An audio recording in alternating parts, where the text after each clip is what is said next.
Bueno, este módulo corresponde al único tema que en cimentaciones es solamente geotécnico, digamos. Aquí hay solamente suelos, eh, no hay estructuras de hormigón. Es un tema que se complementa con la estabilidad de taludes en roca, digamos, los taludes tanto de las masas de suelo, las masas de roca, de macizos rocosos, tienen los mismos problemas de estabilidad, o sea, la foto que estamos viendo en la primera diapositiva creo que es bastante significativa. Cuando hablábamos los otros días del tema de los empujes de suelos y de las estructuras de contención, yo les dije que tanto las estructuras de contención como los taludes en suelos o en rocas son estructuras que se ven fallar con bastante frecuencia eh, respecto a lo que es una estructura donde tenemos, por ejemplo, un edificio o una presa, donde las fallas son inadmisibles. Bueno, acá tenemos el temario, como siempre lo vamos a pasar medio rápidamente, vamos a ir viendo a medida que avanzamos estos temas. La complejidad de este, de este tema de estabilidad de taludes es grande, digamos. Acá estamos viendo, la verdad que esto no es en el país, esto creo que es en Alaska, un deslizamiento de una gran masa de roca, de una montaña que se ha caído, eh, un cerro que se ha caído.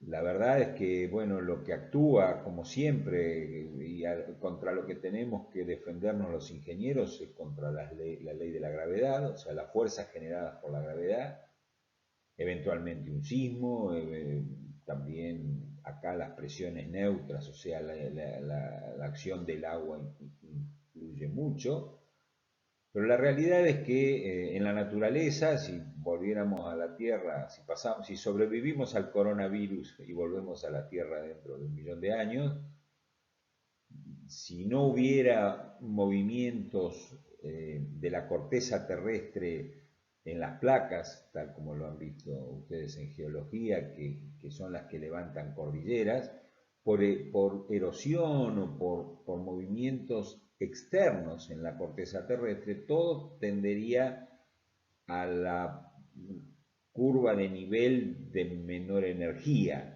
O sea, todos los bloques tratarían de caer de lo más alto a todas las masas de suelo y roca a lo más bajo, buscando su posición de menor energía. Bueno, nosotros como ingenieros tenemos que tratar de que vinculados a nuestras obras, esas masas sean estables, sean los más estables posibles durante el periodo de vida útil de nuestras obras, ¿no es cierto? Las, bueno, acá hay algún texto ya escrito, las obras de infraestructura, muchas de ellas son lineales, carreteras, ferrocarriles, canales, conducciones de agua, suelen ser lineales, o sea, uno estudia una ruta y estudia, no sé, 30 kilómetros de ruta y, y obviamente es muy difícil que en esos 30 kilómetros no haya alguna, digamos, alguna situación de mayor riesgo. Es hasta imposible estudiar con mucho detalle lo que le pasa. O sea, si vamos a hacer un edificio, bueno, tenemos un terreno de 10 por 50 y hacemos perforaciones, sabemos exactamente qué cosas podemos esperar en ese terreno. En 40 kilómetros de un camino es prácticamente imposible tener un conocimiento preciso de cómo son las condiciones geotécnicas. Pero además hay otra cosa, las obras de infraestructura que podrían generar que los taludes sean estables para cualquier condición deberían ser o serían muy costosas. Por supuesto que acá va desde una autopista de máxima seguridad hasta un camino secundario, un camino rural secundario. Los niveles de seguridad a los que estamos expuestos son distintos. O sea, hay más riesgo en un camino secundario de que haya eh, algún accidente o algún incidente. Se lo digo una vez, pero lo vamos a repetir. Eh, lo mejor que uno puede hacer en un camino, sobre todo en caminos rurales o en caminos secundarios, un día de lluvia, en zona de montaña, por ejemplo, no salir el día de lluvia, ¿no? ¿Por qué? Porque hay riesgos, hay riesgos. La foto esta de aquí arriba es una ruta en Córdoba, es lo que se llama un corte cajón, no sé si acá lo alcanzan a ver, esta es la ruta, viene por aquí abajo y acá queda como tapada por esta parte del cerro, o sea, el cerro venía por acá arriba y siguió por acá abajo y bueno, se hizo un corte, un cajón, se cortó de este lado y se cortó de este otro. Por supuesto, los taludes se hacen lo más verticales posible, porque, y por una cuestión de costos. Cuanto más uno los tienda, más volumen se moviliza, más hay que volar, más hay que excavar, más hay que llevar a una escombrera y eso genera un costo adicional. Entonces se trata de que dentro de las condiciones de seguridad que uno puede admitir, los taludes sean lo más paraditos posible.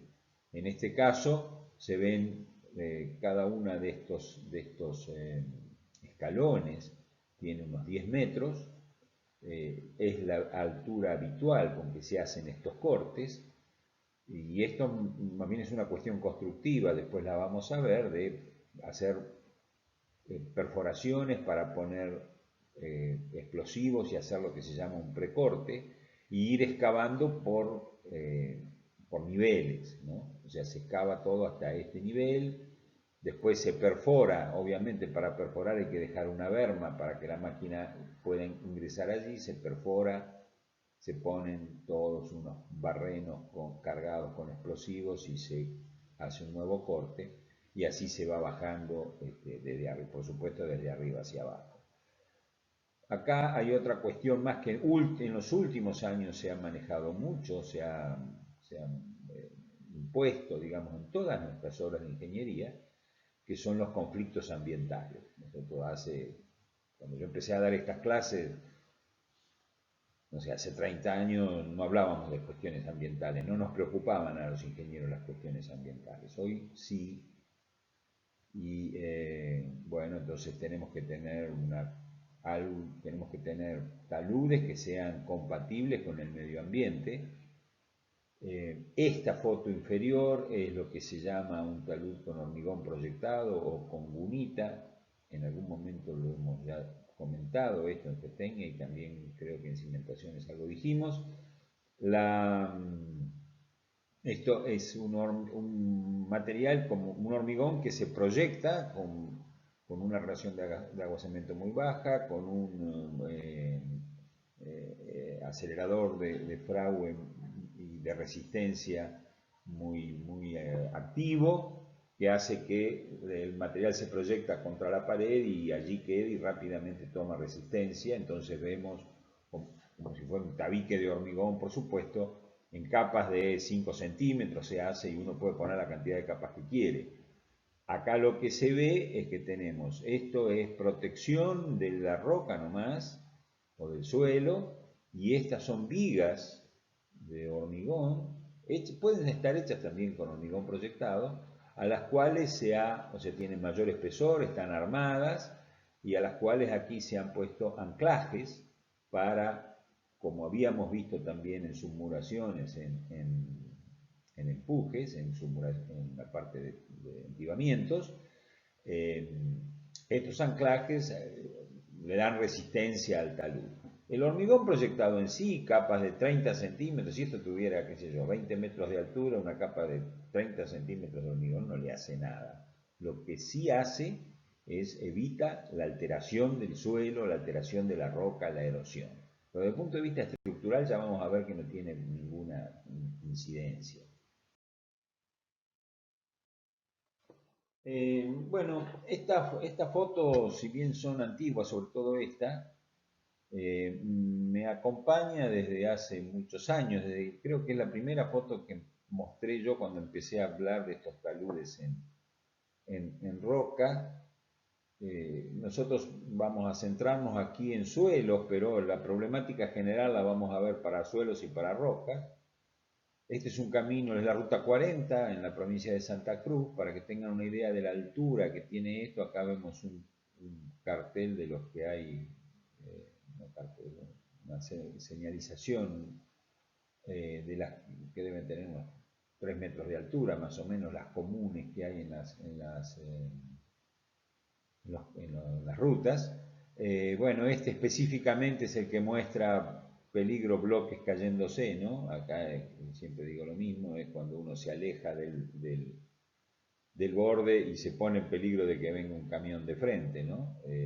Porque bueno, evidentemente todos estos bloques que están acá se pueden desprender y como digo, un día de lluvia pueden llegar hasta la zona de camino, ¿no? Pero esta foto yo la mostraba, eh, la saqué alrededor de los años 80, y la mostraba para decir, bueno, cómo son los macizos y cómo son los taludes que están en un equilibrio prácticamente indiferente, como llamamos nosotros en la ingeniería. Este es un macizo de rocas pelíticas, son granitos de arcilla pegados, muy débiles, que con las pérdidas y ganancias de humedad se desprenden fácilmente. Y acá arriba tenemos areniscas, rocas también sedimentarias, granitos de arena pegados con bastante mayor cementación y resistencia. Esta roca puede tener, siempre cuando hablemos de roca vamos a hablar de una resistencia a la compresión simple, y esto puede tener una resistencia a la compresión simple de 15, 20 megapascales, ¿no? Digamos, un hormigón malo, tal vez en algunos casos un poco mejor. Y se ve que tiene fracturas, ¿no? Como ya vamos a ver, quienes cursen rocas y suelos, las rocas se caracterizan por tener discontinuidades. ¿Y cuál es la situación de este talud? Y bueno, este talud se va erosionando, se va desgastando el material inferior. Acá hay muy pocas precipitaciones, por eso, digamos, el proceso erosivo no es muy activo, pero a lo largo de muchos años sí lo es. Y los bloques superiores van quedando sin sustento y se van cayendo, se van desprendiendo y se van cayendo. Se alcanza a ver, por ejemplo, este bloque que está acá, esta superficie más clara, es un plano horizontal. Esta es una arenisca que se ha ido formando por capas, las estratificaciones son horizontales, el macizo después no se movió, quedó en el estado en que se depositó. Pero cuando acá se queda sin sustento, cuando hay bloques de estos que pierden el sustento porque lo de abajo se va erosionando, se van cayendo. Y vemos todo este bloquerío, que se ve aquí, que obviamente no está en el lugar donde nació, digamos. Esto se ha caído y como cayó, ahí quedó. Bueno, yo esto lo enseñaba a partir, como dije, de los años 85, 90, lo enseñaba como la explicación de un macizo que está en una situación de equilibrio límite. Que si lo vamos a tocar, cualquier cosa que hagamos, eh, vamos a alterar el equilibrio y corremos riesgo de tener algún accidente. Bueno, pasé por allá por el año 2000 otra vez por el mismo lugar. Esta foto y esta están en el mismo lugar, lo que pasa es que una está sacada, digamos, esta es hacia el sur y esta otra es tomada hacia el norte. Esta ruta tiene dirección norte-sur. Y acá vemos también las areniscas acá arriba, las areniscas acá, y después este talud que está en equilibrio, como dije, límite, y acá ensancharon la ruta 40 y ¿qué hicieron? A partir de este punto lo han cortado con una pendiente mayor, o sea, ven que esto es una pendiente más bajita y acá quiebra y han cortado con una pendiente mayor. En zona que prácticamente no hay lluvias ni nada. ¿Qué pasó después? Y se produjo este deslizamiento, ¿no? O sea, acá está claro cómo era el relleno inicial. Esto es roca, capas horizontales. Estas son las pelitas que yo dije que eran más débiles. Y el relleno de lo que va cayendo de acá y se va moviendo. Un poco bloquecitos de arenisca y un poco de las mismas pelitas que se van degradando. Y bueno, ¿y qué sucede? Ni bien lo tocamos, lo cortamos un poquito. Esto no es muy alto, es un corte, tendrá unos 6, 7 metros. Y bueno, no lo resistió. ¿Por qué? Porque este camino, este talud estaba en condiciones de equilibrio, ya en la forma, cayó y quedó en la situación de un material arrojado en su talud de equilibrio natural, digamos, de equilibrio límite. Cuando lo tocamos y lo queremos forzar a una pendiente mayor, se cae.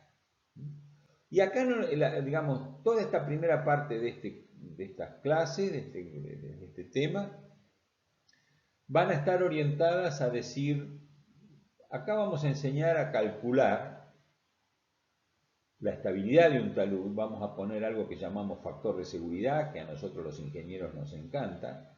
Sin embargo, eso no es lo más importante. Lo más importante es ver los mecanismos de rotura. Acá un ingeniero tiene que venir y tiene que ver que estamos en una situación de equilibrio límite. Eso lo ven bastante bien los geólogos y los ingenieros tenemos que acostumbrarnos a ver esas cosas. Tenemos elementos como para entender este tema.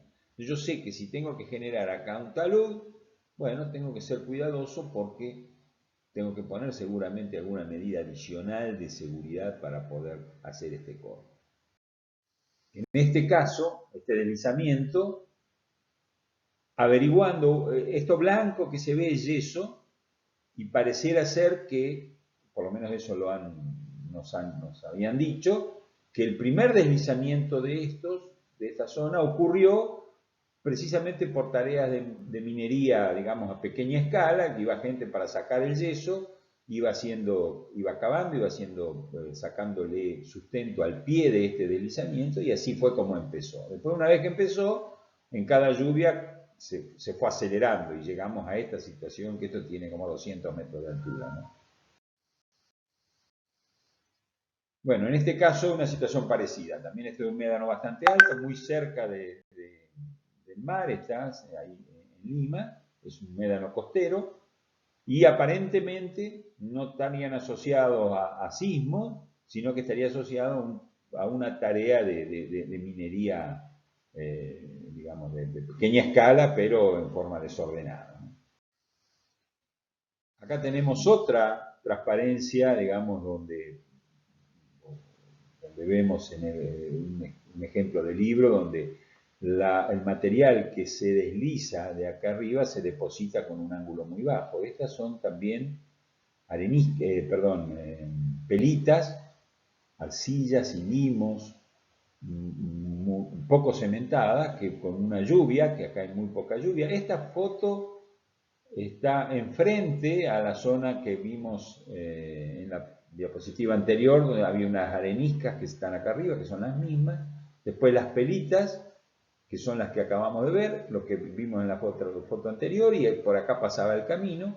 Y en la margen de enfrente, esta es la margen izquierda de este río, que es el río La Leona, en la parte de abajo está donde se deposita este material. O sea, está muy claro que este material es muy débil, que ha sido depositado, es una arcilla normalmente depositada, es la arcilla que cayó de aquí y que cae con el ángulo que le da la depositación con agua, ¿no es cierto?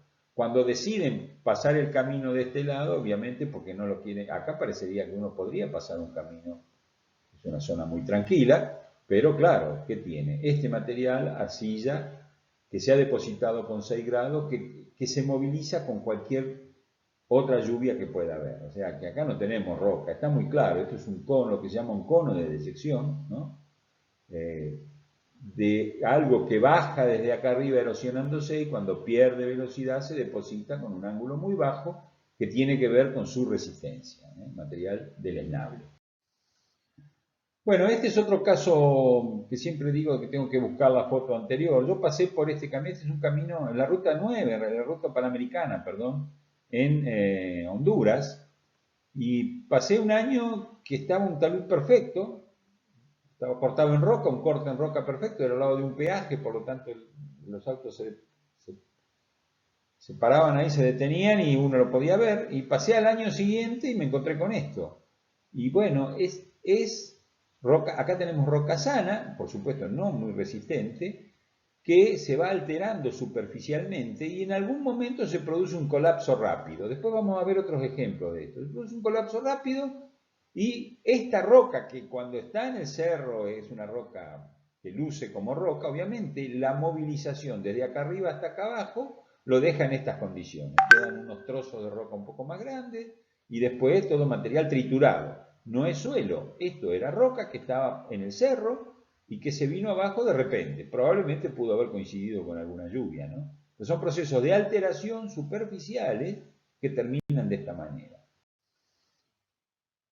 Otros fenómenos, estos tienen que ver más con erosión, ¿no? Son también zonas que con muy poca lluvia y que cuando llueve se produce un arrastre del material, el material resulta más fácil erosionarse que transportarse, ¿no?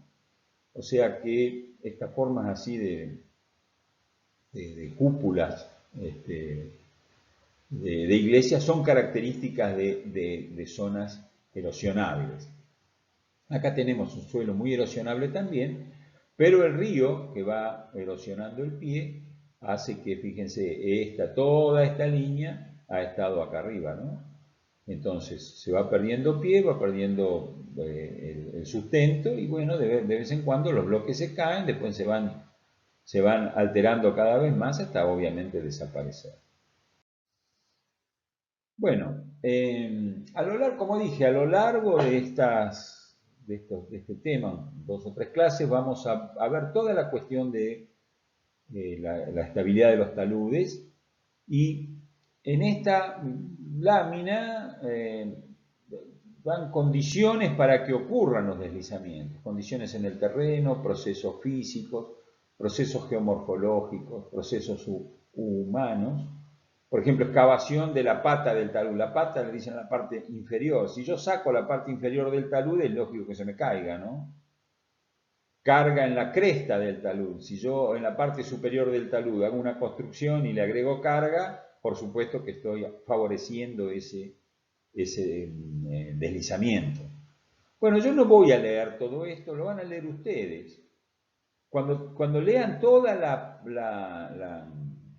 digamos, la presentación, toda la clase, le tendrían que surgir las respuestas a cada una de estas cosas. Tendrían que entender por qué todo lo que está planteado acá produce deslizamiento. Si no lo entienden, por supuesto, para eso están nuestras clases de consulta. Entonces, ustedes van a leer todo, van a ver por qué cada una de estas condiciones que están acá generan deslizamientos, y bueno, y después en clase lo vamos a repasar, y si no lo preguntamos en clase, lo preguntaremos en el parcial. Eso hace que ustedes lo miren con atención, eso que acabo de decir. Vuelvo al anterior. Las curvas son de radio bastante más amplio, pero acá, donde no se ve, donde está tapada por el cerro que está más alto, gira 90 grados muy violentamente, digamos, hacia la derecha o hacia el oeste. ¿Qué es lo que la hace doblar? Bueno, no sé si alcanzan a ver acá, este talud es mucho más parado, mucho más vertical que el resto de las pendientes. Son pendientes muy suaves, son rocas muy débiles, que esas son las que están definiendo, digamos, todo digamos, el panorama en esta región. Y este talud vertical o más vertical nos permite pensar en que acá podemos hacer una presa. ¿Por qué podemos hacer una presa? Bueno, primero cuando los taludes son más verticales, los volúmenes son más chicos. Pero además, si los taludes son más verticales, el material que está abajo es mejor. Eso es así. En realidad estas son todas rocas sedimentarias, dijimos pelitas, por ahí hay algunas areniscas, materiales muy débiles. y en algún lugar aparece un filón de diabasa. Si se acuerdan de geología, que había rocas ígneas, sedimentarias y metamórficas, y dentro de las ígneas estaban las intrusivas, que cristalizaban en profundidad, como el granito, las efusivas, que se solidificaban en superficie, digamos el basalto, y en el medio estaban las filonianas, que eran las rocas filonianas, unas que se metían dentro de la corteza terrestre y solidificaban en una situación intermedia. Esto que está acá son diabasas, esto oscurito que vemos acá son diabasas, rocas filonianas que se han metido entre las rocas sedimentarias que formaban la caja, digamos, de este macizo. Visto desde abajo se ve un poquito más claro, ¿eh? O sea, este talud es bastante más vertical. Estas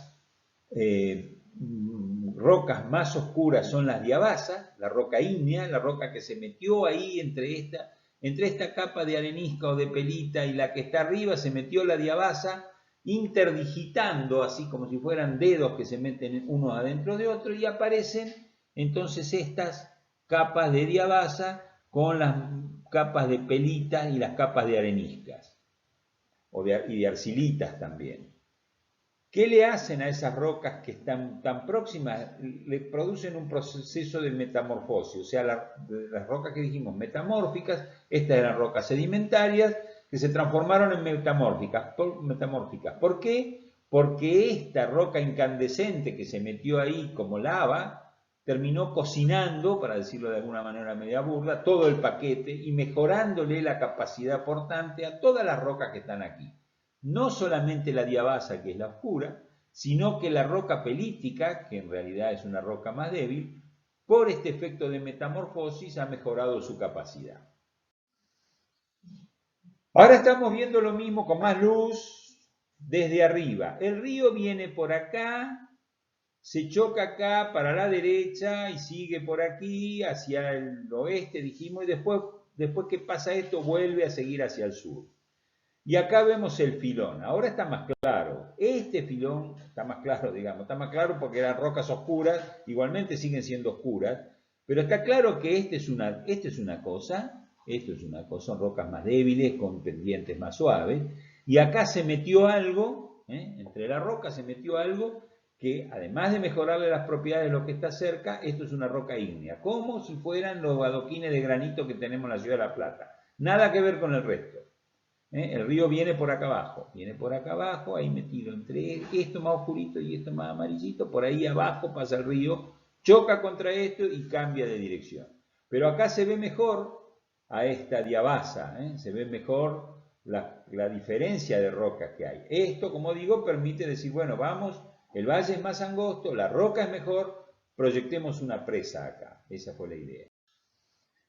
Visto desde abajo, ahora a nivel del río es la foto, y vemos estas crestas que veíamos antes, es esto que está aquí, lo que vemos antes es la cresta, lo oscuro es la diabasa, lo más claro son las rocas sedimentarias.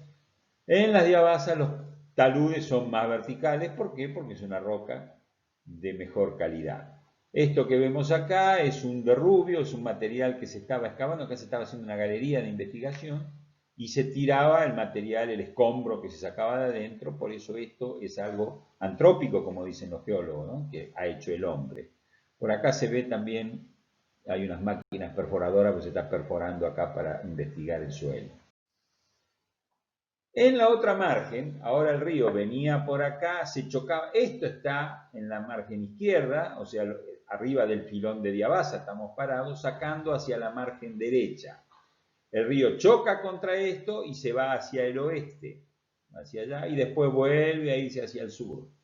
No se ve roca florando, pero se ven estas líneas, estos alineamientos, que serían la indicación de que la roca está muy cerca.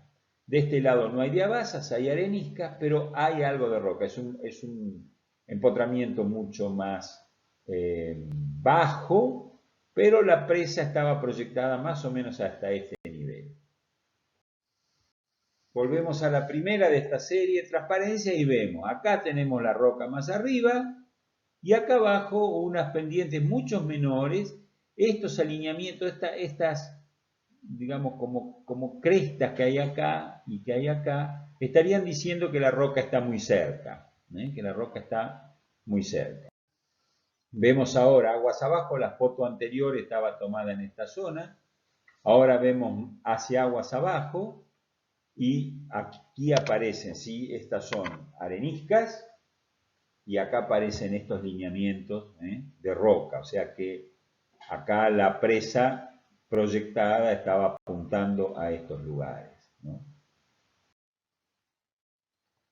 Bueno, no sé por qué a veces hay algunos problemas en la grabación, se cortan, yo trato de revisarlo, pero esto evidentemente no lo descubrí. Alguien me avisó que había algún problema en la grabación en estas eh, tres transparencias que siguen, que no había quedado el sonido. Bueno, el tema era que acá está pensado en hacer el eje de la presa, cerrando entre esta parte más alta que está en el filón este de diabasa que ha mejorado a la roca y al macizo en realidad, y la parte del margen derecha, porque el río viene de acá, gira hacia el oeste, va hacia el norte, ¿no? O sea, perdón, gira hacia el este y después vuelve a seguir hacia el norte, perdón, hacia el sur. Viene hacia el sur, gira al oeste y vuelve a seguir hacia el sur. Y bueno, acá se cierra la presa, todo lo que está acá arriba, más o menos a esta cota, todo se inunda, el agua llega hasta por acá atrás y después vuelve por aquí, se mete en esto que se llama el arroyo Matas Negras, un arroyo con agua no en forma permanente, acá está la desembocadura, Matas Negras son por estas plantas que hay aquí, pero en definitiva el agua que va a estar aquí atrás va a poder viajar por aquí abajo y salir aguas abajo. Hay una capa de gravas aquí abajo, después vamos a ver un esquema, en un nivel que queda debajo del nivel del embalse, hay una capa de gravas de 5 metros, más o menos de espesor, que está por aquí atrás. O sea, acá tenemos roca florando, dijimos que había roca florando acá abajo, pero en esta zona es lo que se llama un viejo cauce, o sea, el río habrá venido en algún momento por aquí, habrá pasado por acá, después esto probablemente con los fenómenos glaciares se ha rellenado todo, quedó esa capa de gravas ahí abajo. Entonces acá abajo tenemos gravas, después tenemos roca y después volvemos a tener del otro lado gravas. Entonces las gravas se conectan entre aguas arriba y aguas abajo. Ustedes saben, las gravas son muy permeables y teníamos un problema que, como digo, sin hacer ninguna perforación, simplemente con ver estos deslizamientos, sobre todo este principal, tenemos un deslizamiento que tapa la salida de las gravas. Vamos a ver qué consecuencia trae eso. Visto desde aguas abajo, ese cuenco que teníamos allí, un circo, así se llama, esta es la parte superior de la roca in situ, y este ya es un escalón de algo que se ha deslizado. Acá hay restos de una calicata, o sea, de un pozo que se hizo, y ahí abajo es donde se veía el nivel de gravas, o sea, estaba abajo de estos deslizamientos. Si miramos un esquema, a ver si logro explicarme bien, este es un corte en un determinado nivel. El embalse está por acá arriba, que se mete, como dije, en el arroyo Matas Negras. Matas Negras viene de por aquí. Este es el río que va hacia el sur, gira hacia el oeste y vuelve a seguir hacia el sur. Acá va la presa. La presa se apoya en la roca. Esto es un corte en un determinado nivel donde se ve la roca. Después hay roca de este otro lado, en esa misma cota, hay roca de este otro lado, y entre medio de esta curva media violeta que hay aquí y esta otra, hay un nivel de gravas, de suelos finos y también de gravas, que conecta el embalse aguas arriba con la salida aguas abajo. O sea que una gota de agua puede entrar por acá, moverse por la grava y salir por este otro lado. Eso no nos traería, esto está en una cota de 2,25, bueno, eso no tiene mucha importancia fijar la idea de cuál es la cota, pero sí tiene importancia porque podemos dejar que el agua pase de aguas arriba hacia aguas abajo, sí, sí. Esto es lo que se llama un paleocauce, un viejo cauce, y puede pasar el agua. Si vemos un corte desde aguas arriba hacia aguas abajo, la situación es esta.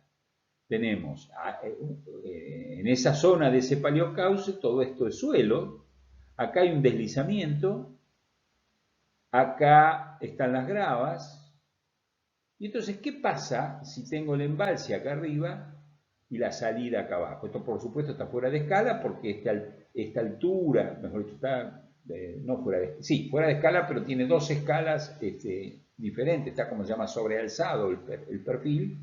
Tenemos un delta H, una diferencia de altura entre aguas arriba y aguas abajo de 37 metros, y entre aguas arriba y aguas abajo, acá a la altura de las gravas hay 1500 metros. O sea, el gradiente delta H sobre este L es muy bajo, la cantidad de agua que va a pasar por acá es muy baja, y obviamente la caída de energía va a ser esta, ¿no?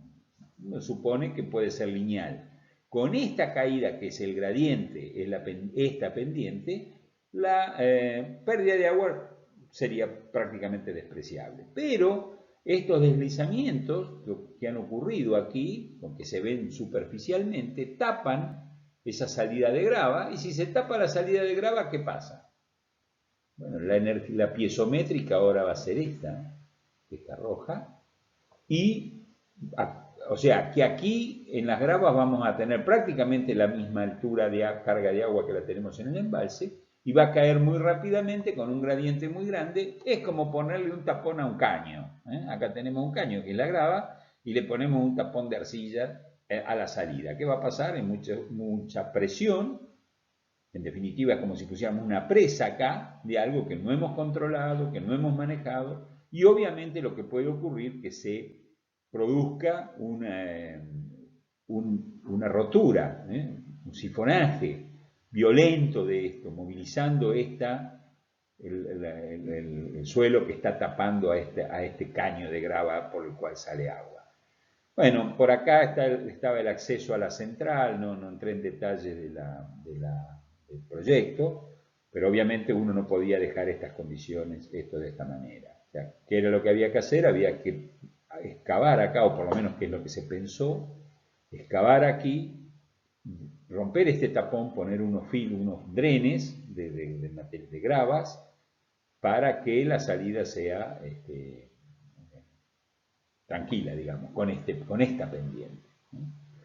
Por supuesto que otra solución, ustedes habrán escuchado la obra de Piedra del Águila, que tiene una situación parecida a esta, distinta, pero desde el punto de vista geológico distinta, pero la solución es medio parecida.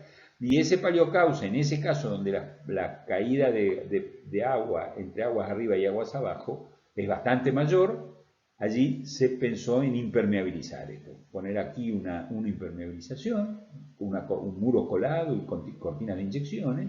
¿Para qué? Para alejar la posibilidad de tener este tapón aguas abajo. Igualmente ellos no sé bien, creo que no tenían este tapón, no sé si lo tenían, creo que parcialmente, pero igualmente lo que no querían era que hubiera una salida de agua tan franca como en este caso, ¿no? En este caso, acá, en principio, nunca se hizo esta obra, pero en principio era admisible, así que lo que se hacía era sacar este tapón para que la línea vaya a ser esta pendiente con muchísimo menos escurrimiento.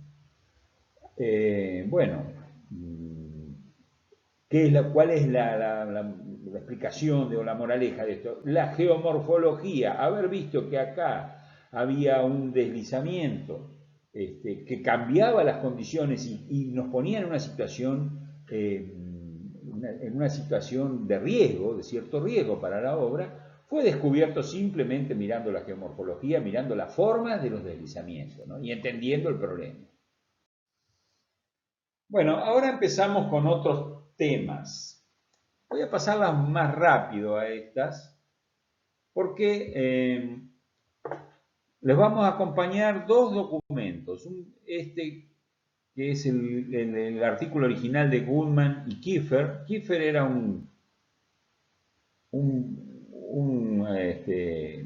no sé si becario, pero hizo el doctorado junto con Goodman. Goodman es uno de los tipos que en mecánica de rocas más ha trabajado en el tema de estabilidad de taludes. Y después el mismo Goodman hizo una conferencia, la conferencia Raúl Marsal en México, en la UNAM, en la Universidad Autónoma de México. Raúl Marsal era un argentino, en México es casi un prócer de la geotecnia, se ha ido del país en los años 60 y se instaló en México, ahora ya falleció, pero realmente es muy reconocido en México. Y allí fue Goodman a dar su conferencia, que en realidad es un trabajo de Kiefer, que él va de alguna manera publicitando en todo el mundo. Entonces tenemos el artículo original, se los vamos a dar, que está en inglés, y tenemos una traducción que hizo Marsal Goodman en la conferencia Marsal, y está volcado en forma resumida en estas transparencias. O sea que no hace mucha falta que yo les transmita todo esto, que lo tienen que leer. Voy a hacer hincapié solamente en algunas cosas. Por ejemplo, en cada esquema que ellos plantean, o que se plantean, hay unos anteojitos. Unos anteojitos quiere decir que eso es lo que hay que mirar. Acá dice, cuando se puede ver una superficie expuesta, como esta, a lo largo de una discontinuidad, falla, diaclase, estratificación, discordancia, cualquier tipo de discontinuidad que sea, como en A, como en este punto A de la figura, se puede suponer que lo que una vez cubrió esta superficie ya fue removido. Esta simple observación identifica el rasgo estructural principal como una superficie comprobada de deslizamiento y desprendimiento. O sea, uno ve esto. Por supuesto, si anda por el campo no va a ver esta estratificación, ahí tiene que analizarlo un poco mejor, pero este plano horizontal está claro que acá se deslizó, lo que estaba acá arriba se deslizó. ¿Cuál es la forma en que se rompen los taludes acá? Deslizándose.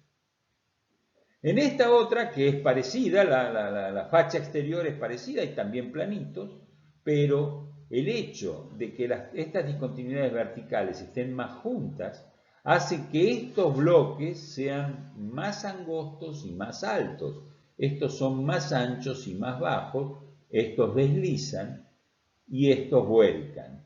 O sea que nosotros con solo mirar este talud o este talud sabemos cómo van a ser los mecanismos de rotura, y si tuviéramos que hacer un camino y tuviéramos que cortar acá, ¿cómo se nos va a romper? De esta manera. Y si tuviéramos que cortar acá, ¿cómo se nos va a romper? Deslizando por acá y acá volcando. A esto se lo llama toppling y a esto se lo llama superficie de deslizamiento planas. No había fisuras preexistentes. Esta masa de suelo o de roca rompía a la cohesión, aparecían en el momento que esto se empezaba a deslizar. En este caso no, las fisuras son preexistentes. Acá hay discontinuidades, la roca está cortada, por lo tanto, estas discontinuidades no influyen en el movimiento, no es que apareció la discontinuidad y entonces esto se va a caer, esto ya está apoyado por fricción ahí abajo. En todo caso, si viene agua y se mete aquí y empuja, se va a mover, pero no es que se transfiere el esfuerzo de la cohesión de estar trabajando a tracción allí a la fricción como pasaba en el caso anterior. Acá las discontinuidades ya son existentes y esto está en equilibrio, pero por supuesto en este caso es solamente en esta base.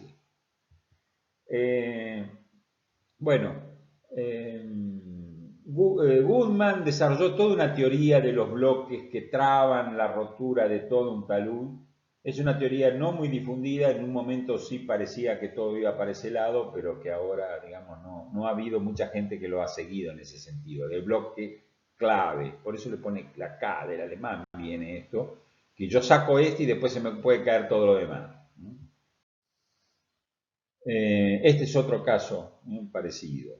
Acá tenemos deslizamientos típicos por rotura, este es un deslizamiento que llamamos rotacional, porque acá hay una rotación, y tiene dos manifestaciones. Una, las que vimos, es la que vimos en las primeras diapositivas, ¿no?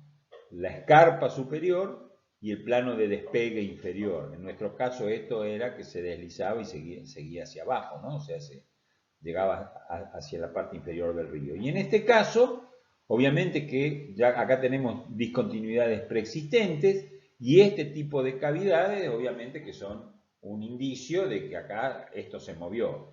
Si acá hubiera otra discontinuidad y otra discontinuidad, cortando esto se seguiría cayendo, porque si este se cayó, los que están atrás se van a caer, tarde o temprano se van a seguir cayendo, ¿no? O sea, a este bloque que está acá adelante lo llama removible. Una vez que este se movió, ya todo lo demás queda en el mismo equilibrio, ¿no? En las mismas condiciones de equilibrio. Bueno, esto lo voy a leer. Las roturas clásicas en taludes en roca son las que figuran en los libros. Falla rotacional, esta, también denominada por hundimiento, no es muy común aquí. Falla plana, esta, fallan sobre un plano. Falla por cuña, fallan sobre dos planos. Y falla por vuelco. Son bloques que vuelcan porque tienen una base más angosta que la altura, un poco para decirlo rápidamente. Sin embargo, los problemas reales tienen en general mayor complejidad. Y ya lo vamos a ver después en otras diapositivas. Algunos principios que gobiernan el comportamiento complejo de los taludes en roca son los siguientes. Los bloques aislados se forman por la intersección de discontinuidades preexistentes y la superficie de la excavación. Los bloques orientados desfavorablemente se mueven primero, dejando un lugar o un nuevo espacio hacia el cual los bloques adyacentes pueden moverse. Ese es lo que llamó Goodman el bloque clave.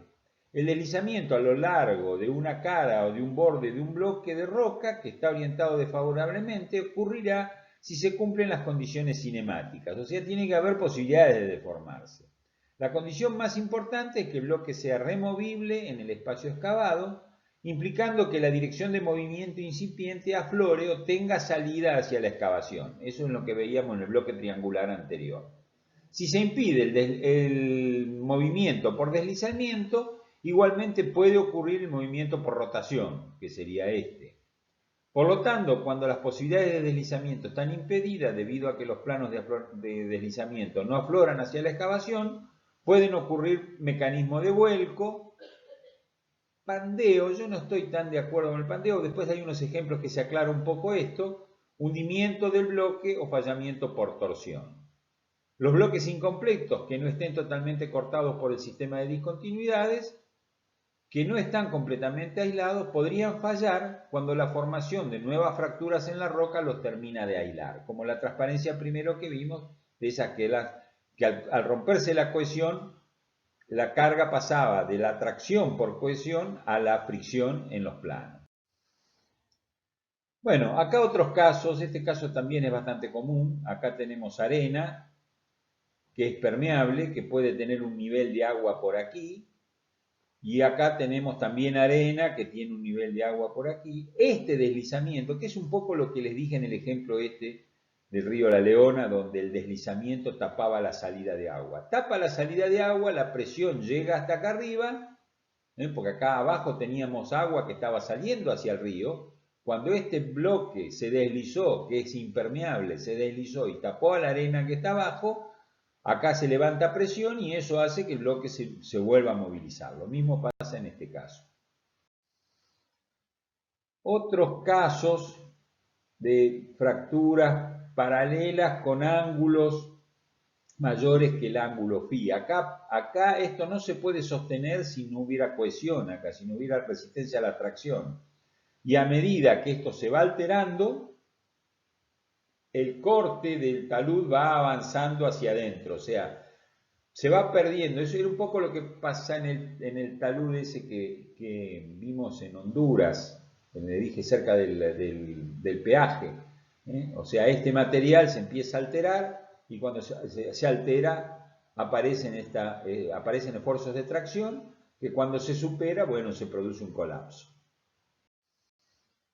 Otro caso, también bastante común en rocas sedimentarias, que es un poco lo que vimos también en la primera transparencia ahí en la Leona. Alternancias de areniscas que son más resistentes con pelitas que son más erosionables.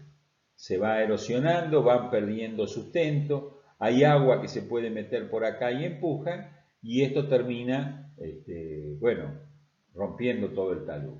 Ya hay antecedentes de Terzaghi 1962 que estudió este tema. Este es otro caso también bastante común, son depósitos de basalto. Esto ustedes lo vieron, yo no sé si se acordarán, en geología el basalto se va depositando por capas y entonces aparecen zonas que son basaltos que tienen, o capas de lava, que van alterando el contacto entre unas y otras en lo que se llaman brechas, zonas brechadas, y entonces hay zonas donde el agua corre con mayor facilidad, tenemos más presión, y terminan cayéndose los bloques, o sea, termina erosionándose la parte inferior y después cayéndose la parte superior. El problema de la alteración de las rocas es un problema muy serio. Este es si bien acá está tau, este es un plano, el plano tau sigma. ¿Se acuerdan? Tenemos cohesión y tenemos fricción. En realidad las resistencias de los suelos no son rectas, como dijimos, la teoría de Mohr-Coulomb las toma siempre como rectas, sino que tienen una forma curvada como esta. Pero a medida que la roca se va alterando, o sea, podemos empezar con una roca muy buena, que dado un sigma tiene un tau muy bueno, y a medida que tenemos grados de alteración mayores, llegamos a tener un suelo, por ejemplo en este caso de 26 a 30 grados. O sea, arrancamos con una roca que tiene una resistencia, por ejemplo, para 100 kilos por centímetro cuadrado, tiene una resistencia casi de 200 kilos por centímetro cuadrado, y después terminar con algo con mucho menor resistencia. O sea, acá tenemos un ángulo muy bajo y sin cohesión. Esto tiene la consecuencia, este es un talud en una roca alterada. Los grados de alteración, ¿cómo son? Progresa la alteración, progresa de afuera hacia adentro. A medida que nos metemos en el macizo, la roca es cada vez mejor. Entonces, en una superficie de deslizamiento como podría ser esta, donde acá tenemos unas cajitas de corte, ¿no? La resistencia al corte que se produce acá, cuando estamos acá más afuera, estamos en un material más débil. Y cuando estamos más adentro en el macizo, estamos en un material más resistente. Poder modelar esto para decir cuál es el factor de seguridad en unas condiciones como estas es muy difícil. O sea, lo que estoy tratando con todas estas transparencias es demostrar la complejidad de este fenómeno y que las cuentas que nosotros podemos hacer de la ingeniería es lo que tenemos que hacer, pero son difíciles. ¿Cómo uno puede saber cómo varía esta resistencia punto a punto para ver cuál es el factor de seguridad de este bloque que está acá arriba? Es algo muy difícil de predecir. ¿Para qué estamos los ingenieros? Para predecir lo que nos va a pasar. Podemos hacer un corte con determinado ángulo. ¿Sí? ¿Por qué? Porque es estable, pero para estar seguros de eso tenemos que hacer estas hipótesis. En los suelos que nosotros construimos, en un terraplén, de un camino, de un ferrocarril, eso se puede, o una presa, eso es más fácil de hacer. En taludes naturales, en macizos naturales, es una situación bastante compleja. Bueno, este caso corresponde a un caso real en el Cerro El Chenque, en Comodoro Rivadavia. No sé si alguien conoce la zona. Acá tenemos el mar argentino, esta es la ciudad de Comodoro Rivadavia, esta es la calle más importante, la calle San Martín. Y bueno, el régimen de precipitaciones acá es muy bajo, pero ellos tienen un grave problema de erosión, o tenían un grave problema de erosión y de deslizamientos de este cerro que es el Cerro Chenque. Inclusive, en algún momento, creo que fue en el 2003, hubo un deslizamiento hacia el lado del mar que cortó la ruta 3 y lo llevó a ellos a hacer un camino que llamaron el Camino del Centenario, que vino por acá y cortaron el cerro para pasar hacia el norte. Digamos, está la ruta 3 que viene de Buenos Aires y con este deslizamiento habían quedado prácticamente aislados. Entonces ahora tienen, bueno, ya hace tiempo tienen esta doble posibilidad de salida. Esto que ven acá ustedes, esto que parece una escalerita, es una escalerita. Han tenido un deslizamiento muy grande en esta zona, ¿ven? Ahora ya aprendimos a ver las formas de los deslizamientos y está claro que esto es un deslizamiento y estos también. En realidad son erosiones, ¿no? Poca agua, pero cuando hay agua hay una erosión importante. Esto que está acá también podría ser un derrubio, ¿no? De algo que se deslizó, pero no es así. Esto es el material que excavaron aquí, es un corte cajón que no se alcanza a ver, pero la ruta corta el cerro, y el material que sacaron de acá lo tiraron por aquí. El tema es que cuando hay agua acá en la zona alta, se llena todo como Comodoro Rivadavia de barro, ¿no? Y acá hay un problema adicional. Estos son también rocas pelíticas, rocas arcillosas, que se alteran con el paso del tiempo, con la pérdida de humedad se contraen, se agrietan y se alteran, se degradan totalmente, pasar a ser un suelo, pero arriba hay unos bloques de arenisca. ¿Se acuerdan? Alternancias entre rocas más débiles y rocas menos débiles. Hay un nivel, que es este que está aquí, de arenisca, que es más resistente y que queda como es más, a esta zona le llaman hasta el balcón, ¿no? O sea, ellos vienen por acá y balconean para ver la ciudad, ¿eh? Bueno, tuvieron un deslizamiento grande en esta zona que le llenó de tierra todo esto. Imagínense eso en las casas. Esto es el centro de Comodoro Rivadavia, o sea, donde los acontecimientos naturales son más graves que en los sectores pobres. No sé por qué será, ¿no? Bueno, sí, hay evidentemente más, hay un potencial mayor, es más lo que se expone y por eso causa más estrago que haya un deslizamiento en el centro de la ciudad, que haya un deslizamiento en una zona marginal. Pero a raíz de este deslizamiento dijeron, uy, ahora se nos va a caer lo que está al lado, y entonces ¿qué vamos a hacer? Y vamos a ir tendiendo el talud, haciéndolo más tendido. Hicieron todo como un escalonamiento aquí, que no fue una buena solución. Y vamos a ver por qué esto no fue una buena solución. Bueno, toda esta zona también, ¿no? Digamos, este cerro, inclusive, si uno mira fotos anteriores, estaba todo intrusado por viviendas que estaban en la ladera del cerro y que después finalmente las terminaron removiendo. Inclusive algunas de estas que está acá ya no existen más. Si miramos la ruta 3, de este lado está el mar, este es el aspecto del Cerro Chenque.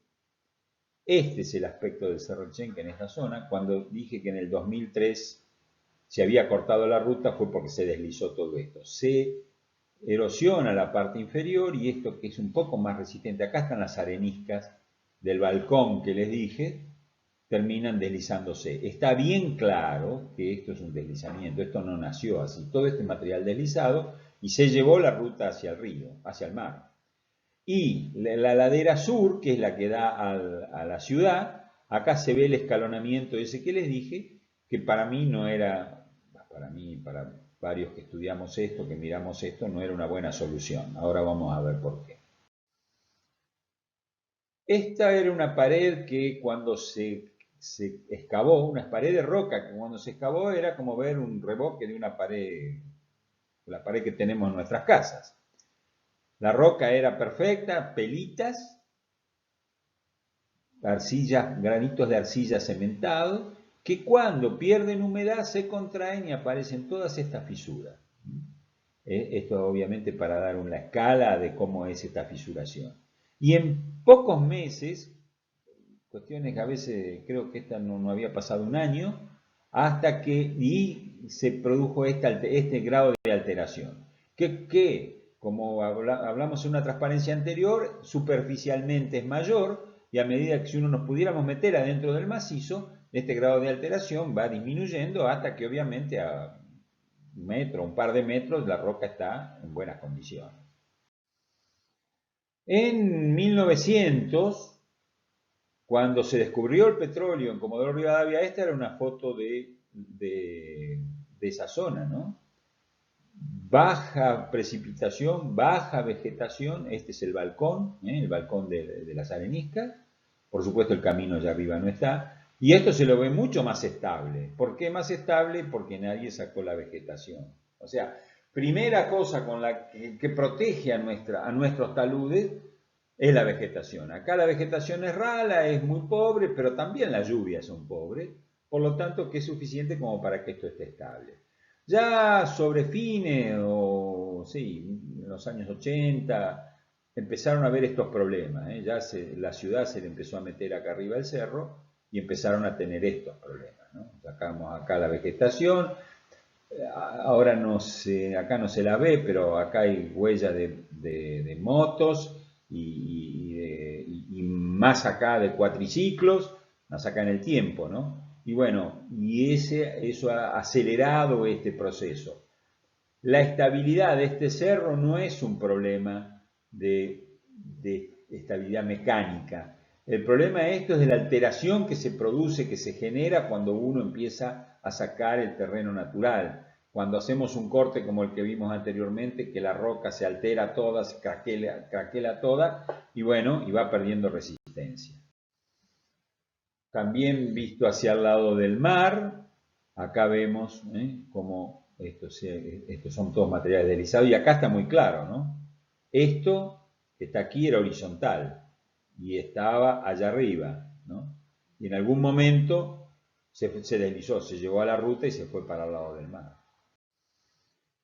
El proceso básicamente es este. Acá dice alternancias de lutitas y areniscas, pero la realidad también podría ser con basaltos o como vimos en la transparencia anterior. Pero este material se erosiona, las lutitas se erosionan un poco y las areniscas que quedan colgando, que pierden sustento, terminan generando caídas de bloques ya de mayor magnitud y con riesgo para las personas, ¿no? O sea, que esto se transforme en barro, las lutitas y las pelitas estas se transformen en barro y terminen anegándole a la gente abajo, bueno, es un problema, es un problema, pero mucho más grave es en el momento que este bloque que está acá pierde sustento y se cae, ¿no? Porque obviamente es un riesgo mucho mayor.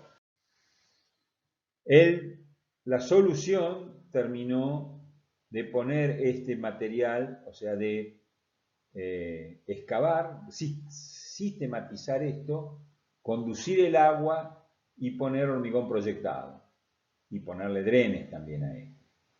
Yo participé en una etapa anterior a este proyecto que terminó, o sea, hicimos un anteproyecto y habíamos sugerido acá poner vegetación. O sea, primera cosa, no había que seguir excavando, sino que había que proteger. El problema acá, porque cuando uno excava, por eso era la mala solución de esta escalerita que se había hecho, que excavaron, expusieron a la roca y ¿qué es lo que hicieron? Aceleraron el proceso.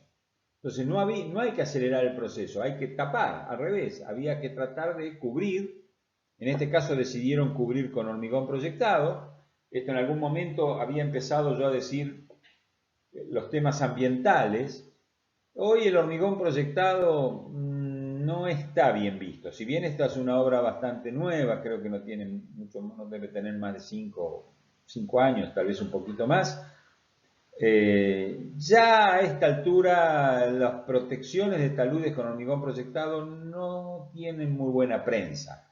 Para lo único que sirve para poder escribir bote a fulanito, menganito, ¿no? Porque quedan superficies muy lisas, pero se prefiere evitar esto y poner una vegetación en general autóctona, o sea, tratar de reforestar, revegetar, que las protecciones se hagan con algo más amigable con el ambiente. Esto no es una situación, además constructivamente, es toda una historia hacer esta proyección, que no sirve, esto vuelvo a decir, no es hormigón resistente, esto es una capa que lo que hace es evitar que el material siga perdiendo humedad, siga en ese proceso de perder humedad, ganar humedad, congelarse, por ahí aumenta el volumen, rompe. Entonces, lo que trata es de protegerse ante la alteración, no es una protección resistente. Bueno, volvemos al trabajo de Kiefer con Goodman, simplemente para que vean que los deslizamientos que pueden parecer circulares, porque si uno mira esto de arriba, este deslizamiento, viendo la forma exterior, esto sería parecido a los primeros que vimos, al deslizamiento rotacional, y sin embargo vemos que cuando la estructura de la roca es como esta, que es medio tabular, en realidad el esquema de rotura puede ser distinto y los cálculos que nosotros hagamos pueden estar equivocados, pueden estar no reflejando la realidad. Esto un poco es para mostrar que nuestros cálculos, si bien tenemos herramientas que son muy poderosas de cálculo hoy, reproducir las condiciones reales es muy difícil, por empezar porque no las conocemos. Todo esto que ahora estamos viendo en este esquema, uno no lo ve tan claramente en el terreno, ¿no? Otras formas, fíjense, cada uno de estos esquemas tiene una seguridad al deslizamiento distinto. No es lo mismo que esto esté fracturado en este sentido también, que no lo esté, en cuyo caso se tiene que curvar. Obviamente que los análisis que podemos hacer nosotros son muy limitados. Situaciones también en las que, fíjense ustedes, que sea diferente, acá tenemos dos materiales distintos, uno que tiene una estratificación en este sentido y otro no, y esto se va a deslizar de esta manera, o sea, se va a deslizar aquí cuando se erosione acá abajo, estas placas van a empezar a caer sobre, digamos, este mismo talud. Otros ejemplos parecidos de vuelco o volteo, bueno, está claro acá, yo creo que los dibujos son autoexplicativos, después léanse iguales ustedes estos, pero son distintas formas de que tendríamos que analizar de forma distinta cada una de estas situaciones. Un ejemplo del toppling, de la falla por vuelco, cuando tenemos acá como lajas de poco espesor respecto a la altura, bueno, orientadas de una manera tal de que se puedan volcar, es lo que termina sucediendo, ¿no? Situaciones similares, donde acá, obviamente esto es una situación muy extraña, se habla de pandeo, en realidad es difícil pensar que una roca vaya a pandear, pero bueno, es la forma en que esta gente han estudiado un talud y lo han analizado de esta manera. Es la idea, uno ve la situación real y después tiene que imaginarse qué fue lo que pasó, cómo se rompió en general.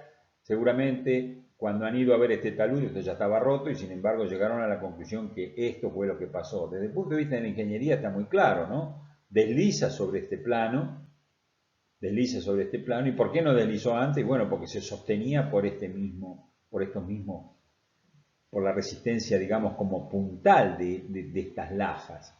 En el momento que esto se supera, acá dice por efecto de pandeo, bueno, esto se desliza porque en realidad no se estaba sosteniendo este material que se ha deslizado acá, no se estaba sosteniendo por la fricción que había acá. Ya vimos en suelos, cuando esta pendiente es mayor que el ángulo de fricción interna, esto no se puede sostener. ¿Por qué se sostiene? Porque lo que está acá abajo funciona como un puntal. Cuando esto se supera, esto se desliza rápidamente por acá, ¿no? Esto es lo que tenemos que ver. Como ingeniero lo tenemos que ver claro esto. Si no lo ven claramente, les pido por favor que pregunten, discutamos este tema.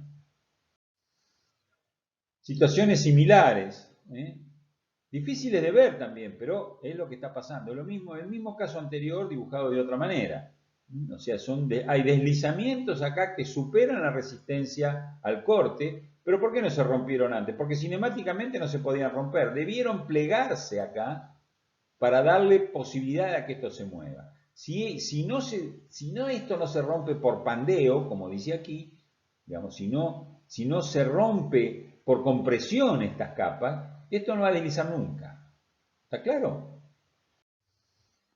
Bueno, otros ejemplos. Acá tenemos también un plegamiento con bloques que terminan cayéndose, bloques superiores que terminan cayéndose, o un deslizamiento rotacional que termina inclinando estas capas que solitas no hubieran volcado, pero con el esfuerzo este que tienen acá arriba sí vuelcan. Casos similares, Estas son bloques que están verticales aquí y por el esfuerzo de este depósito superior terminan volcándose. O en este caso también que están tapados, las columnas están acá abajo y acá lo que se produce es un vuelco de lo que está aquí arriba. Casos hay muchos, después como digo, léanlo. Esto de hablar de pasivo y bloque activo lo vamos a entender mejor después, pero pasivo es lo que está sosteniendo abajo y activo es lo que se está cayendo. Está claro que esto se mueve, se curva, ¿por qué? Porque esto está empujando. Esto es lo que llamamos un bloque activo. Qué casualidad, parecido al empuje activo de Rankine o de Coulomb. Y esto es un bloque pasivo. ¿Por qué? Porque está sosteniendo a lo que está arriba. De allí la terminología de pasivo, bloque pasivo y de bloque activo. El bloque pasivo acá son columnas de roca y el bloque activo acá es un bloque que desliza sobre este plano que no es suficiente, no hay suficiente roce como para sostener a este bloque. O sea, cuando se supera esta resistencia, y bueno, termina empujando sobre lo que está acá abajo. Bloque pasivo, que sostiene a lo que está arriba, bloque activo, que empuja a lo que está abajo. Esto es parecido a lo que vimos en el ejemplo ese de la leona, deslizamientos que terminan tapando la salida de agua. Esto ya creo que vimos otro ejemplo también. Bueno, esto tiene que ver, lo vamos a ver esto con otros ejemplos, pero en los taludes se suelen poner lo que se llaman inclinómetros. El inclinómetro es una barra que uno la pone en una perforación y que cuando el talud se deforma, uno puede bajar un buzo, que es un péndulo, y saber en qué posición queda la barra. O sea, si yo el primer día puse esta barra vertical, el péndulo cuando lo bajo y lo subo va a bajar y subir según una vertical. Si después este punto se movió acá y este punto quedó acá fijo, yo voy a bajar el mismo buzo, el mismo péndulo, y voy a ver que esto está más inclinado y en algún momento llego a este punto anterior. O sea, en realidad yo lo pongo acá, el buzo, creo que y voy a llegar acá, lo que está pasando es que este punto fue el que se corrió para allá. ¿Qué es lo que está diciendo esto? Este es un caso típico de vuelco y este es un caso típico de deslizamiento sobre un plano débil. Ya lo vamos a ver esto en otros ejemplos. Creo que esta es la última, digamos, acá tenemos otro caso bastante común también de erosiones al pie. Esto si vamos a Mar del Plata, al sur de Mar del Plata, los acantilados tienen una erosión al pie y son masas de suelo o bloques, como en este caso, que van cayendo. Y en otro caso, la generación de una topográfica, de una quebrada como esta que se va erosionando. Este es un macizo que está estratificado, con una estratificación que según estos planos, o sea, se ha estratificado en forma horizontal, después vino un movimiento que lo puso inclinado así. Con esta inclinación y este talud original, esto no se puede mover, no hay ningún problema, pero si acá se genera una erosión, tengo una quebrada por una erosión hidráulica, estos bloques van a quedar libres de caerse y entonces esto va a terminar rompiéndose por acá también. Voy a terminar teniendo un deslizamiento mucho mayor. A ver si está claro. Arrancamos con una situación como esta. ¿Esto es estable? Sí, porque los planos de debilidad de estratificación están en una posición que no molestan. Si yo corto acá, porque erosiono, va a estar la posibilidad de que este triangulito que está acá se mueva hacia la izquierda y después se lo lleva la erosión. Pero entonces ya se habrá liberado este bloque y después se va a caer este bloque y después se va a caer este bloque que está acá atrás. Así es como progresan los estados de rotura en un macizo rocoso.